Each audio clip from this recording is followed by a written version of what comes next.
un saludo también muy especial a colombianos y colombianas que están viendo esta transmisión y a quienes la vean después un saludo muy cordial. Esta es una rueda de prensa que se va a centrar en 4 aspectos fundamentalmente que voy a detallar.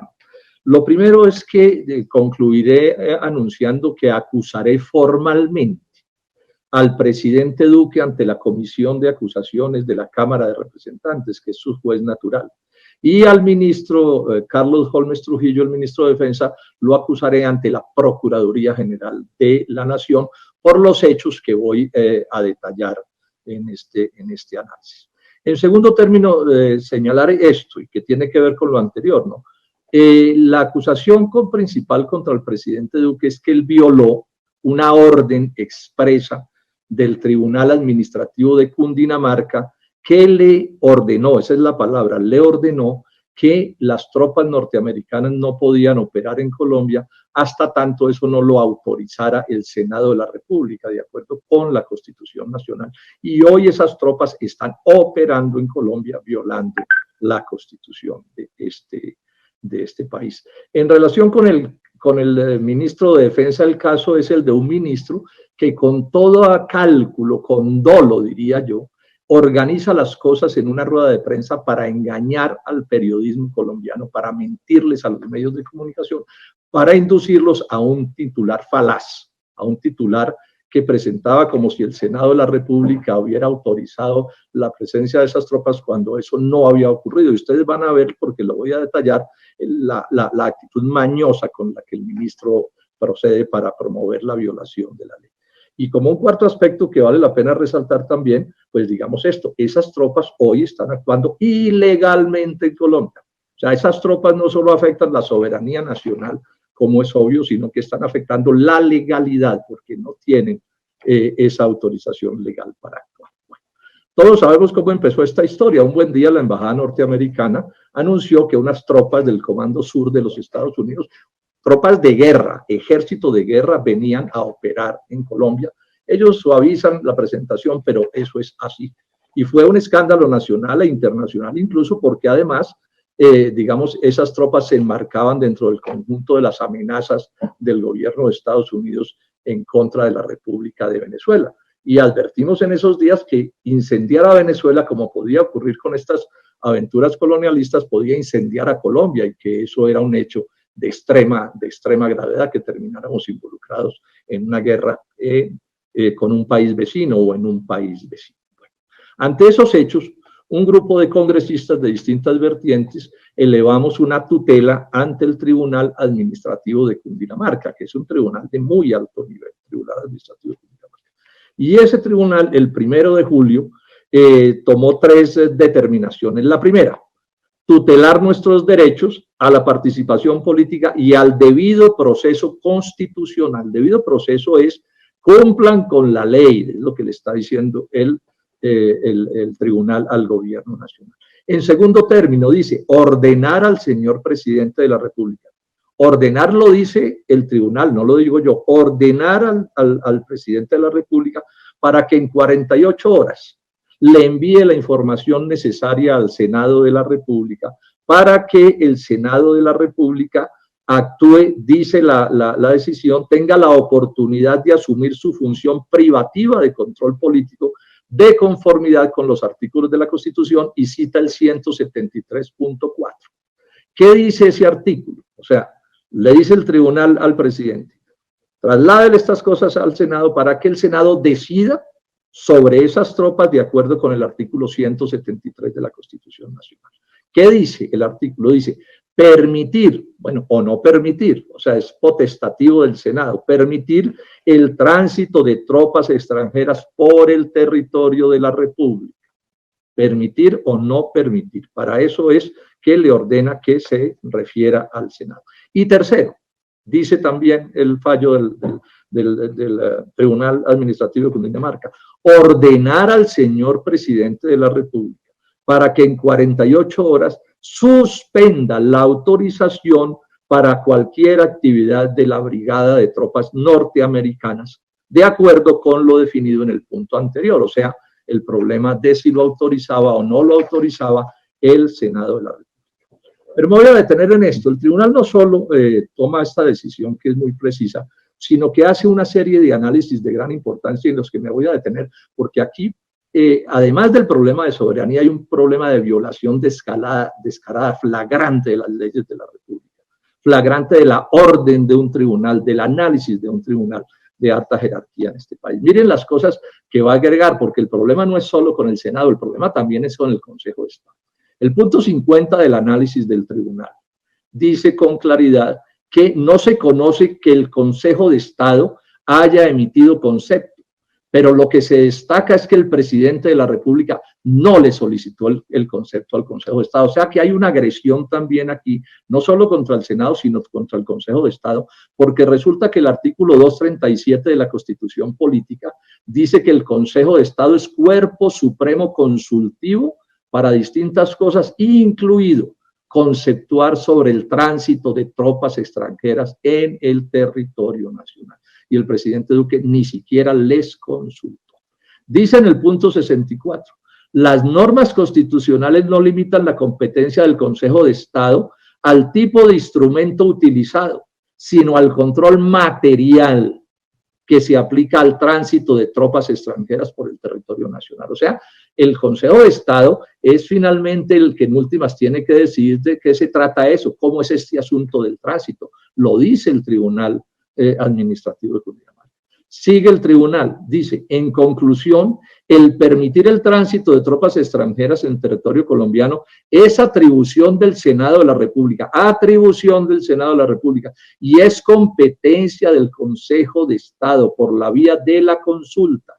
Esto, agrega el tribunal, como desarrollo del control político que estos órganos ejercen sobre el presidente de la República. Aquí yo aclaro una cosa. Estos temas de relaciones internacionales, llama la normativa, dice que son asuntos de composición compleja, o sea, requieren de la actuación del Poder Ejecutivo, que es el presidente de la República, del Poder Legislativo, que es el Senado de la República, y del Poder Judicial, que en este caso se está refiriendo al Consejo de Estado. Agrega también concluye el Tribunal Administrativo de Cundinamarca. Ojo con esto. Por lo tanto, la Sala encuentra que la actuación del señor presidente de la República de omitir el trámite constitucional en un asunto tan sensible como la soberanía nacional y no someter al control político la presencia de una brigada militar extranjera es arrogarse una competencia inexistente para su autoridad. O sea, el presidente de la República no tiene competencia para decidir unilateralmente a este respecto, se lo están diciendo los jueces de la República. Y esto, señor ministro, así a usted no le guste, es una norma de obligatorio acatamiento por parte de ustedes, así no la compartan. Solo otra autoridad judicial podrá echar hacia atrás esta decisión. No siga engañando a los medios de comunicación, enredándolos con vivezas y con argucias. Ante estos hechos, hay que reconocer una cosa que es cierta. El presidente de la República y el gobierno suspendió la actuación de las tropas norteamericanas que ya estaban actuando ilegalmente en Colombia. Y eso se quedó de ese tamaño, Sin embargo, el 27 de agosto pasado, hace unos pocos días, reunió el ministro de Defensa, convocó a una rueda de prensa que fue muy publicitada. Y en esa rueda de prensa sucedieron dos cosas.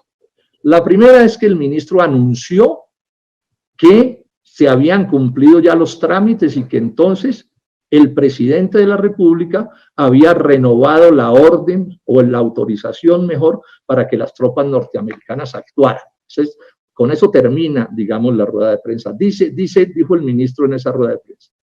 Dice que cumplidas, pues lo estoy diciendo con mis palabras para hacerme breve, pero que cumplidos los requisitos y las exigencias del Tribunal Administrativo de Cundinamarca, ¿sí? Entonces, el señor presidente, dice el ministro, el señor presidente, en ejercicio de sus competencias constitucionales, autorizó que continuaran las tareas de los soldados norteamericanos en Colombia. El presidente de la República, y dice que luego de haberse cumplido la exigencia del tribunal. Pero veamos entonces cómo realmente nunca se cumplió la exigencia del tribunal.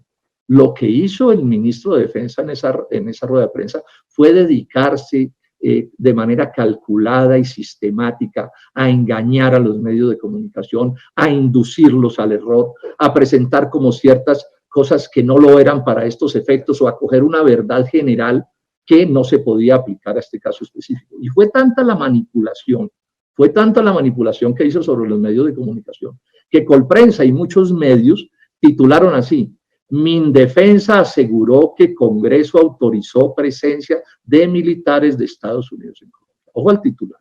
Mindefensa aseguró en esa rueda de prensa que Congreso autorizó presencia de militares de Estados Unidos en Colombia. Y como voy a pasar a demostrar, eso es mentira. Nunca el Senado autorizó la presencia de esas tropas o el tránsito de esas tropas extranjeras por Colombia. Pero a partir de esta falacia que montó el ministro, concluyeron, ¿sí? Y Duque actuó y autorizó que las tropas actúen en Colombia violando la Constitución y la ley. Detallémonos un poquito este asunto. Esto es una argucia. Yo acabo de enviar la transcripción de la rueda de prensa para que vean el alma de astuto, de vivaracho del ministro de Defensa. ¡Qué miedo tener un personaje como esos de ministro de Defensa, de jefe de la fuerza pública! En 13 ocasiones, la transcripción es breve, son 2 páginas, pero en 13 ocasiones el ministro dice que 69 senadores expidieron unas cartas diciendo que sí, que muy bueno que esas tropas vinieran a actuar en Colombia. En 13 ocasiones, 69 senadores, dice él, de 7 partidos políticos distintos, y eso lo dice también como mucha gracia, pero silencia que somos 14 los partidos políticos, que, digamos, enviaron una carta que él dice que esa es, digamos, la manera como el Congreso aprobó eso. Esto es lo que él transmite. Todo esto es muy astuto, los silencios que guarda, todo calculado para el engaño, ¿no? ¿Sí? Y además, 7 veces, en esas 13 veces, en 7 veces dice que esos 69 son la mayoría absoluta suficiente, o sea, transmitiéndole al observador que actúa con honradez y cree en la honradez del ministro, transmitiendo la idea que entonces el trámite ya se había cumplido y que ya el Senado de la República había aprobado que esas tropas actuaran en el territorio nacional. Pero los que somos más entendidos en estas cosas sabemos que el Senado ni el Congreso toma decisiones por cartas de amigos. Esas cartas son las cartas de los duquistas del Senado, de los amigos del ministro, que le hacen el mandado o él los engañó, no sabemos exactamente qué pasó, pero es que el Congreso no decide por cartas. El Senado de la República, señor ministro, y usted lo sabe, no engaña a la gente de esa manera tan abusiva. El Senado de la República toma decisiones votando, solo votando, y nunca se puso en votación esta decisión en torno a esas tropas, como lo exigió el Tribunal Administrativo de Cundinamarca. Nunca se puso en votación. Yo les cuento esto a los colombianos. Inclusive cuando hay consenso en el Senado para una decisión y todos estamos de acuerdo, hay que votar para confirmar el consenso. No basta con decir, no, es que todos estamos de acuerdo. No, se vota y entonces la votación dice que el 100% votaron de una determinada manera. Los senados no decidimos por opiniones, o sea, que lo que hace el ministro, ¿sí?, es engatusar y enredar para que los medios titularan: Mindefensa aseguró que Congreso autorizó presencia de militares de Estados Unidos. Y así titulan los medios. Y el ministro, sabiendo que ese título era falso, porque no era cierto lo del Congreso, ni siquiera tiene la delicadeza, claro, no la podía tener porque él estaba engañando, de haber sacado un boletín de prensa diciendo: me interpretaron mal, yo no dije eso, yo lo que dije es que había unos amigos del presidente que habían mandado unas cartas. Lo tenemos cogido con las manos en la masa, ministro, usted puede seguir enredando, lo vemos en los medios dedicados a enredar, pero a nosotros no nos viene con esos cuentos porque sabemos que es lo que está pasando. ¿Sí? Inclusive al final de la rueda de prensa hay un periodista que le pregunta al ministro, dice: oiga, ministro, pero hay un senador que dice que esa proposición nunca se votó en el Congreso.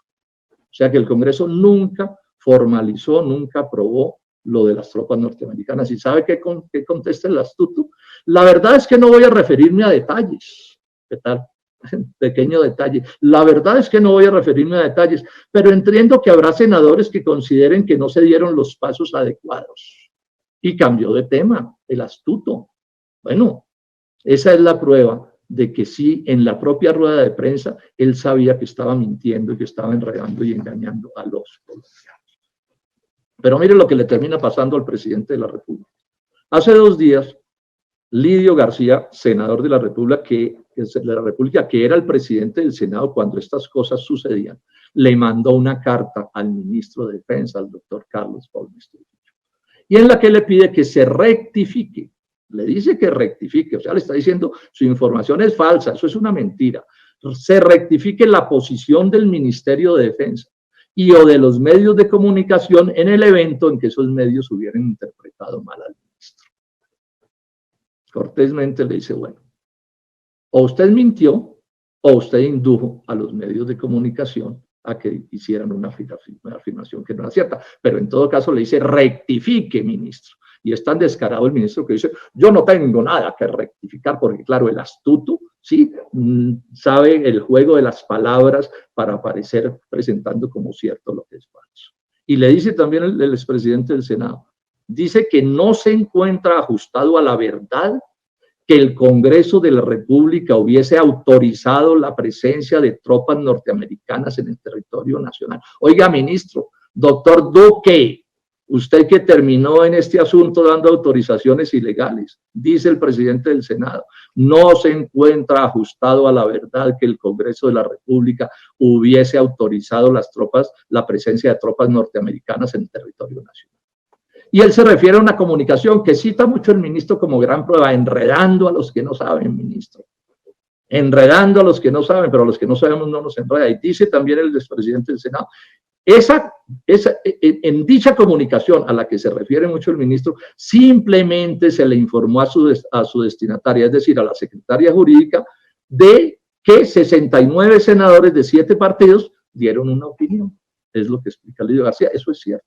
Esa carta o esos documentos le llegan a la Secretaría Jurídica de la Presidencia de la República, pero es simplemente una información que le llega, pero eso no es la prueba de que se había tomado una decisión. Pero esto sí condena a la Casa de Nariño, porque entonces la Secretaría de Jurídica de la Presidencia de la República es cómplice de todo esta marrulla que montó el ministro de Defensa.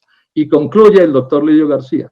Dicha comunicación, entonces, señor ministro, la que citó 13 veces, no tiene ningún alcance jurídico que comprometa al Congreso de la República, porque simplemente se trata de una comunicación de carácter informativo respecto a la gestión de 69 senadores.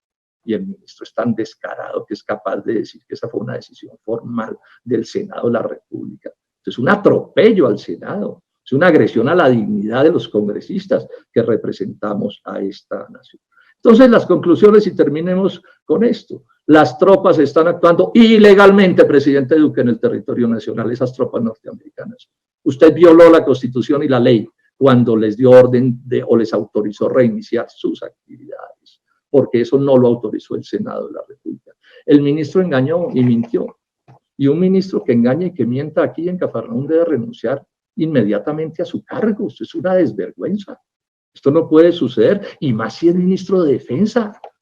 No se supone que les inculcan a los soldados y a los suboficiales, oficiales, palabras como el honor, la dignidad, el respeto, la veracidad en las actuaciones, no actuar con dolo, ser ciudadanos ejemplares. No se supone que eso es del alma, les pregunto a los generales y a los coroneles de la fuerza pública, y tienen un ministro que representa exactamente lo contrario y en asuntos de soberanía nacional, porque esas tropas están en Colombia violando la soberanía nacional y en el riesgo de meternos en una guerra internacional. Duque estuvo en todo esto con Mindefensa. Es más, yo le mando la carta al presidente Duque pídale la renuncia, y no se la pide. O sea, es una manera de confirmar que están juntos. Termino diciendo esto.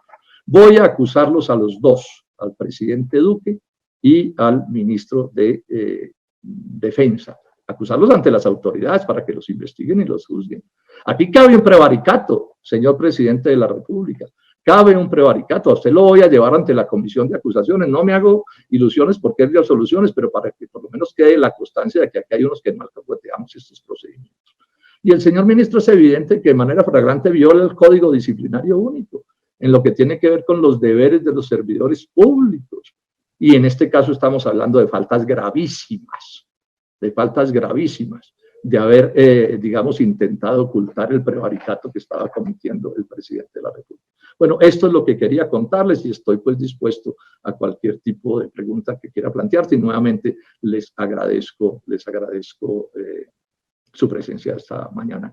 El debate del calentamiento global, que sin duda es un problema gravísimo para la humanidad y para Colombia, por supuesto, ese es un debate bien interesante y habrá que hacerlo un día de estos bien a fondo, ¿no? Y mirar las distintas circunstancias de los distintos países. Yo de momento solo quiero señalar una cosa que es bien interesante, que en Colombia no perdamos de vista, ¿no? Colombia realmente no es un causante del calentamiento global, es una víctima del calentamiento global.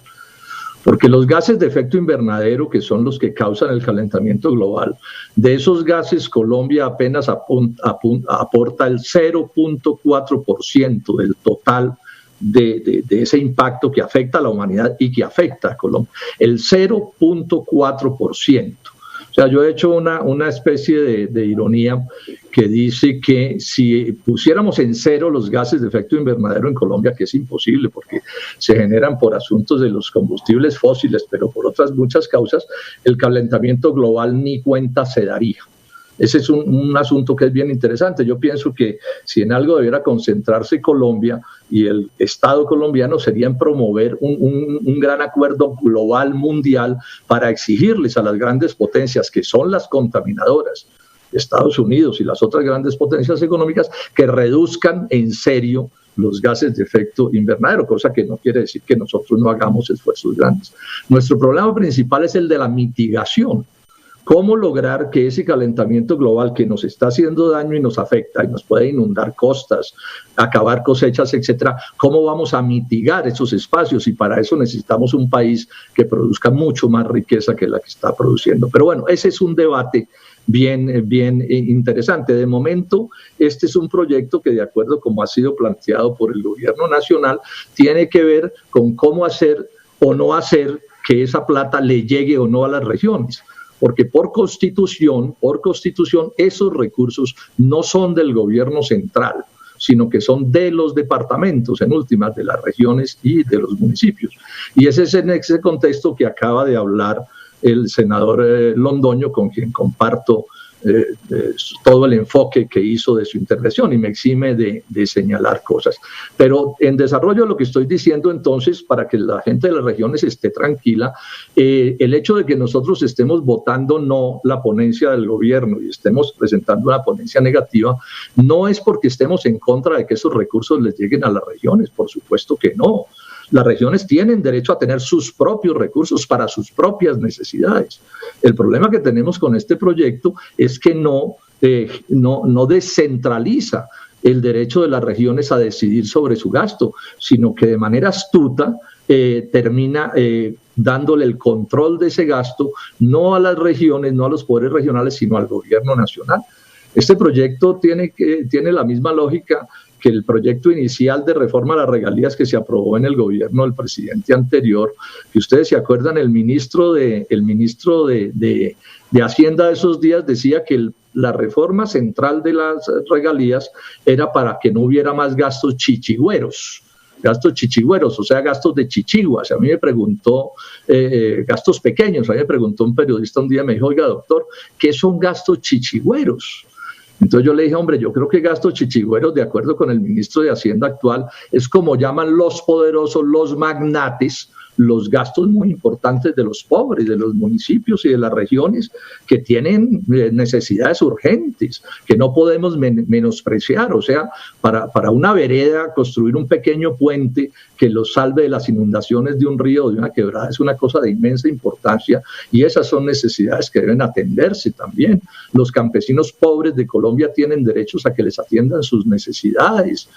Así, repito, no sean grandes cosas, es que no solo son las grandes grandes cosas. Entonces, este debate que estamos planteando sobre el centralismo, no, yo pienso que es un debate decisivo, crucial en la vida del país, que no se debe menospreciar. Así haya otras cosas también de gran importancia, y por supuesto la lucha contra el calentamiento global y sustituir combustibles fósiles por otras fuentes de energía, como pueden ser las eólicas o los de la energía solares, son medidas plausibles que tenemos que atender. Este otro tema también es parte clave del asunto, y ahí nos enfocamos con el senador Londoño y con César Pachón, que hizo, digamos, llave con nosotros, y con Pablo Catatumbo hicimos llave en las comisiones quintas para atender este asunto. Entonces, ¿cuál es el problema? En ese contexto, ¿cuál es el problema que tiene este proyecto? Les repito a la gente de las regiones para que no se dejen engañar, nosotros no estamos con que la plata les llegue a las regiones, por el contrario, lo que nos preocupa es que sea desde Bogotá, contra la idea de los que llaman los proyectos chichigüeros, que se centralicen las cosas. Yo les cuento esto a los congresistas que no han estado al detalle porque no son de las comisiones quintas. Hace 20 días se hizo una audiencia en las comisiones quintas donde hablaron prácticamente todos los gobernadores de Colombia. Y hay que ver la despachada que se metieron los señores gobernadores contra el proyecto del gobierno nacional, porque era y es un proyecto en extremo centralista, y se despacharon indignados con toda razón, porque mediante una serie de subterfugios, ya los explicó bien el senador Londoño, el gobierno nacional, a través de los ministerios y planeación nacional, terminaba imponiendo a las regiones en que se gastaba la plata que les pertenecían a ellos, dentro de un ambiente que han transmitido siempre en Colombia, que es que los de las regiones son muy corruptos y la alta burocracia de Bogotá es toda pureza, toda perfección, y todo lo hace de manera maravillosa. Ese ha sido un debate todo el tiempo en torno a este proyecto. Inclusive se alcanzó a plantear, los derrotamos afortunadamente, que la plata de paz se gastara con las normas de la contratación del derecho privado, 5 billones de pesos del proceso de paz, que se los iban a gastar con las normas del derecho privado, que cuando se trata de gastos de recursos públicos, pues lo que hace es promover la corrupción y el abuso en contra de los débiles. Afortunadamente eso lo logramos echar para atrás, hay que estar atentos para que no lo resuciten, pero digamos ese es el ambiente en el que se hace el debate. Los señores gobernadores y sus amigos políticos terminaron respaldando este proyecto, pero con los senadores con quienes hacemos ponencia negativa estamos convencidos que no ha debido ser así, porque este proyecto no es el proyecto que debería ser en la lógica de la descentralización.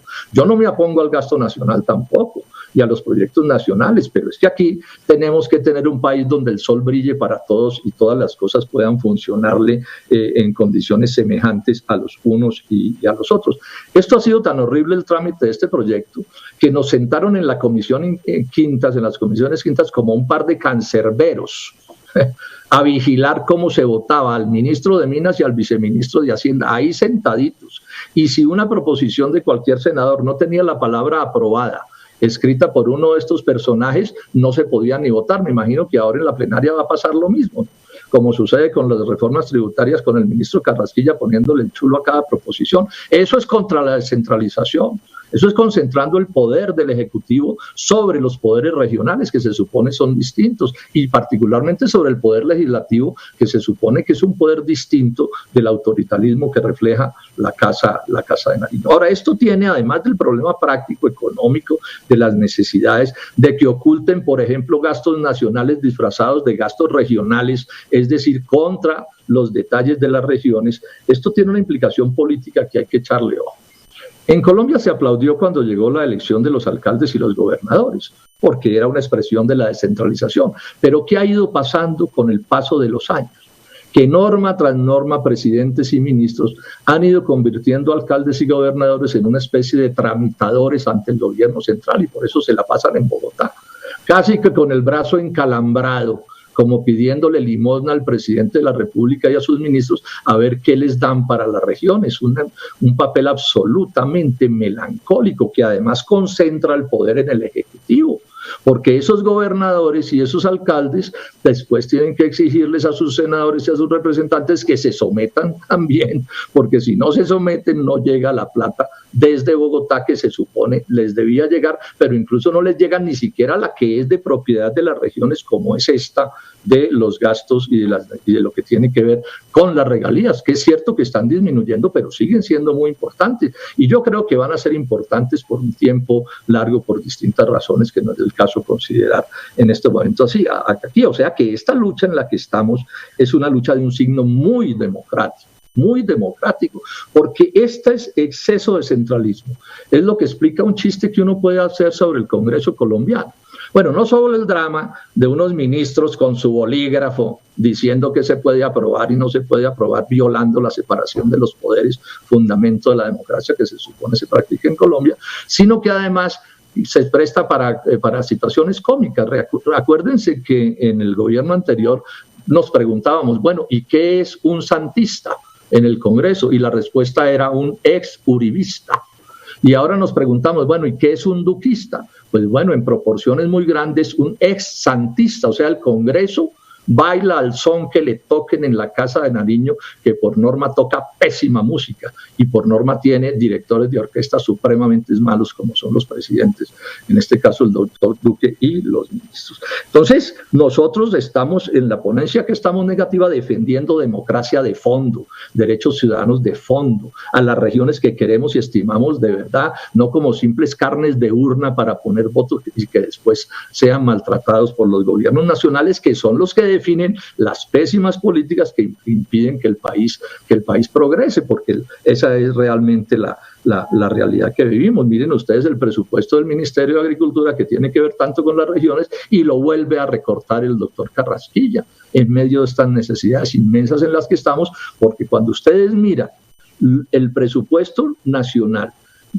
la parte del Ministerio de Agricultura del presupuesto nacional es apenas por ahí el 0.12%, ni siquiera el 0.5%, y sin embargo el agro le aporta el 7% al total del Producto Interno Bruto colombiano. Miren ustedes el sesgo antirregiones y ante la gente sencilla lo que hay, que es el debate que estamos librando en este momento, y en el caso mío me resteo dando este debate porque esto son cosas de gran importancia. Por último, agregar esto, señor presidente, no quiero alargarme, podría decir muchas más cosas. Algunos detalles que planteo con claridad. Bueno, hicimos lo posible por hundir un mico que metieron en el proyecto en el último minuto, que tiene que ver con el fracking. Un mico inconstitucional además, porque carece de unidad de materia, porque este es un proyecto no de generación de regalías, sino de distribución de regalías. Y ese artículo que metieron sobre el fracking es para darle más garantías a la explotación del fracking hacia adelante, y tiene que ver con los porcentajes de regalías que pagan. O sea, no es de distribución. Es un mico, repito, un orangután. Es inaceptable que el ministro de Hacienda y el viceministro de Hacienda y el ministro de Minas hayan permitido, a ese sí le dieron el chulo, a pesar de que es abiertamente ilegal, todo sea por darles garantías a un tipo de explotación que sabemos que es bien atentatoria también de los intereses regionales, ¿no?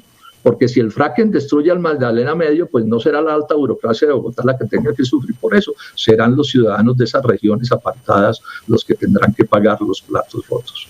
Yo creo y llamo al Congreso para que ese artículo se elimine de la ponencia positiva como está y no se vote positivamente. Pero además estoy reclamando otras dos cosas y termino, señor presidente.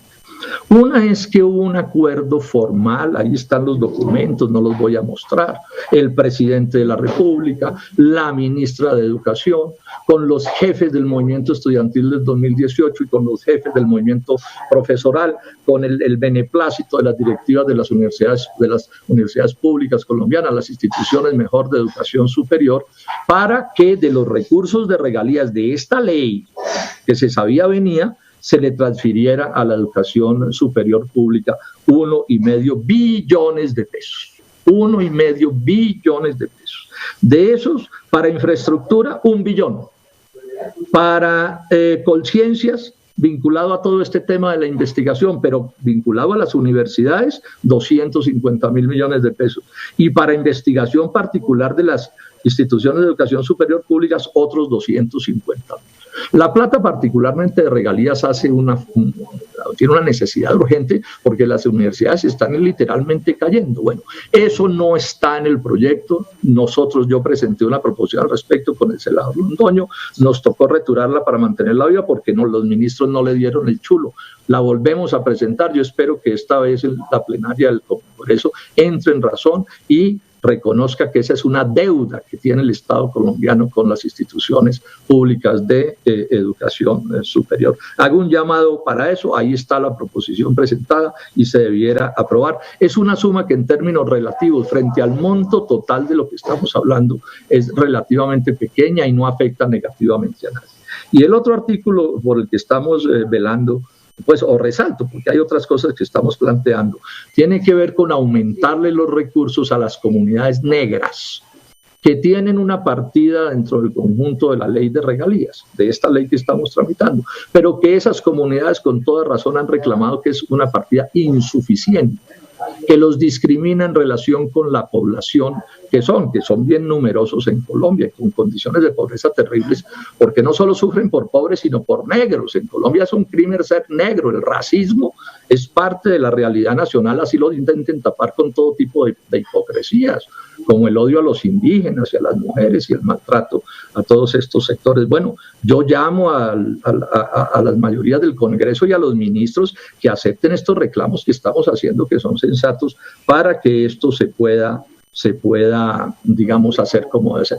Por último, yo anuncio que yo no voy a estar en todo este proceso porque seguimos convencidos que esta es de esas leyes que, de acuerdo con la Corte Constitucional, debe votarse de manera presencial, no con la presencialidad de ayer que resultó un circo, se los digo con toda cordialidad. Si la presencialidad consiste en manejar 1000 kilómetros para venirse a sentar con un celular en la mano a decir cualquier cosa, realmente en eso no consiste. Pero bueno, yo termino aquí insistiendo en que por estas razones, que son de mucho peso, importantísimas, un debate de la democracia, de verdad, que se tiene que practicar en Colombia en todos los niveles, por eso presentamos con muy buen juicio y con mucho rigor y seriedad esta ponencia negativa que hemos presentado, salvo que el gobierno aceptara y las mayorías parlamentarias también, pues que el proyecto tuviera los cambios sustanciales que tiene que tener y que de momento no han querido aceptar.